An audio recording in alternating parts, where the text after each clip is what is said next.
Matthew chapter 8. When Jesus came down from the mountainside, large crowds followed him. A man with leprosy came and knelt before him and said, "Lord, if you are willing, you can make me clean."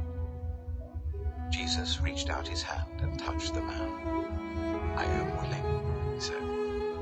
"Be clean." Immediately he was cleansed of his leprosy. Then Jesus said to him, "See that you don't tell anyone, but go, show yourself to the priest and offer the gift Moses commanded as a testimony to them." When Jesus had entered Capernaum, a centurion came to him asking for help. "Lord," he said, "my servant lies at home paralyzed, suffering terribly." Jesus said to him, "Shall I come and heal him?" The centurion replied, "Lord, I do not deserve to have you come under my roof, but just say the word and my servant will be healed. For I myself am a man under authority with soldiers under me. I tell this one, 'Go,' and he goes, and that one, 'Come,' and he comes. I say to my servant, 'Do this,' and he does it." When Jesus heard this, he was amazed and said to those following him, "Truly I tell you, I have not found anyone in Israel with such great faith. I say to you that many will come from the east and the west and will take their places at the feast with Abraham, Isaac, and Jacob in the kingdom of heaven. But the subjects of the kingdom will be thrown outside into the darkness, where there will be weeping and gnashing of teeth." Then Jesus said to the centurion, "Go, let it be done just as you believed it would." And his servant was healed at that moment. When Jesus came into Peter's house, he saw Peter's mother-in-law lying in bed with a fever. He touched her hand, and the fever left her, and she got up and began to wait on him.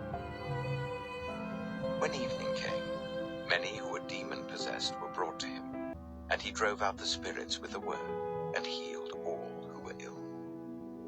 This was to fulfill what was spoken through the prophet Isaiah. He took up our infirmities and bore our diseases. When Jesus saw the crowd around him, he gave orders to cross to the other side of the lake.